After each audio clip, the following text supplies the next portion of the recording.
Hello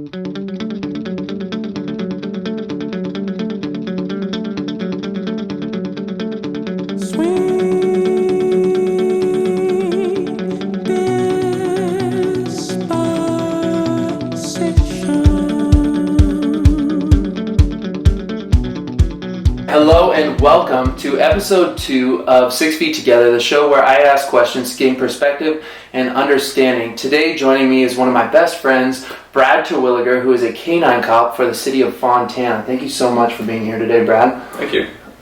Today I wanted to go and start my question by asking you if you understand what an IB school is, which is an international baccalaureate school. We're an IB school, and we have 10 words that define our learner profile. Our IB school means that the kids at my school they have a worldview and they understand that they have a responsibility to make the world a better place. So there's 10 common characteristics that we try to instill in all of our students. And the word principled is one of those words. So I was really hoping that I could ask you a question that has to do with the word principled. And I know you work very hard to get where you're at. So my question for you is how did you connect Brad Terwilliger, middle school, to Officer Terwilliger, canine cop in Fontana? That's kind of, easy yet hard question. I always wanted to be a police officer. It was something that always interested me, but I didn't realize that was what I actually wanted to do until I was probably a junior in college. Something I was always interested in, but had no idea that this is what I was going to end up doing in my life.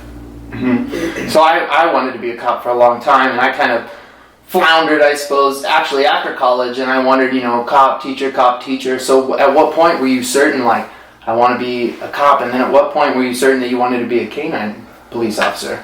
Well, when I decided I wanted to be a cop, I was my freshman year in college is what kind of started it. I did a ride-along with Riverside PD, I went to school at Cal Baptist University, which is in Riverside, and it wasn't even, now working in the job, I realized how exciting and how fun it can be and how boring it can be, and I went on a ride-along where I rode with another officer, and it was extremely boring, but it was something that made it exciting for me because I was like, oh, this is kind of cool. It's not an everyday job where, you go to an office, you sit at a desk, you type on the computer and you do that. I have the freedom to do whatever I want, when I want, and you never know what's going to happen from one second to another.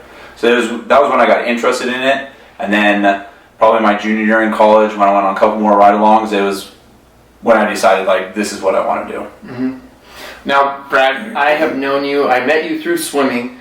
I've known you for a long time, and you are by far the fiercest competitor I have ever come across in anything, whether we're playing Mario Kart, which the kids have heard stories about, or whether we're swimming, or even if we're doing something that neither of us have ever done before. You're always a fierce competitor, and I really feel that that's helped you be successful. So what do you think the two biggest things are that you've had to overcome between middle school and becoming a cop?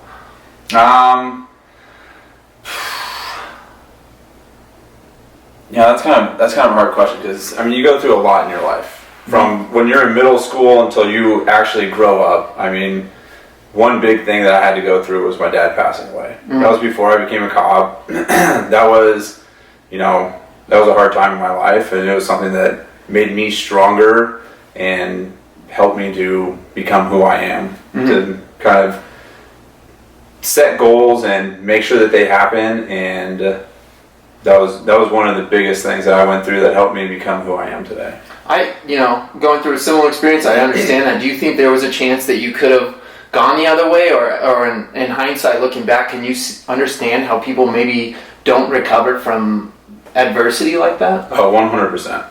Because, in my line of work, we see people that go through that kind of stuff, and it is 100% they can take the route that they were planning on doing and do great things in their life, or they can take I don't want to say the easy route, but blame tragedy on your life and why it is that you can't do what you're able to do.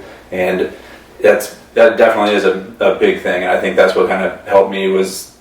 It motivated me to do what I wanted to do and become a better person. Which is exactly what I was getting at, why I asked you, and I decided that the word principled was going to be perfect for you, because a lot of people do use that as a crutch in their life to hinder them from moving forward.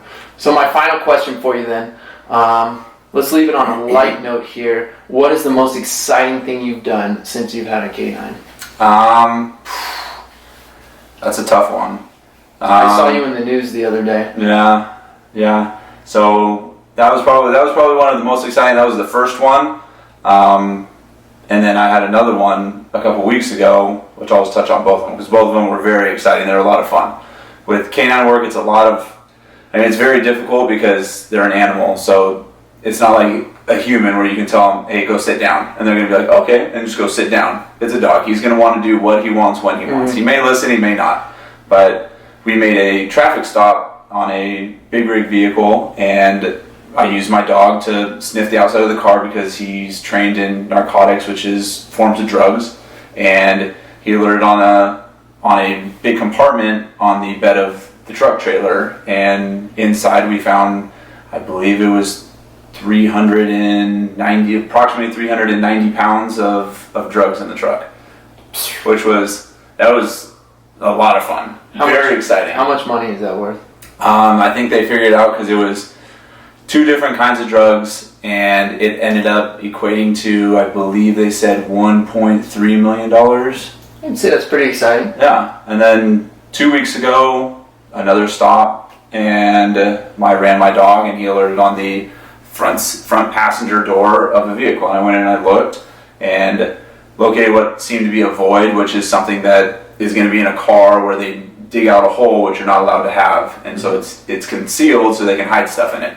And we later found out that it was approximately $200,000 in cash that was hidden inside the vehicle that was used for drug money.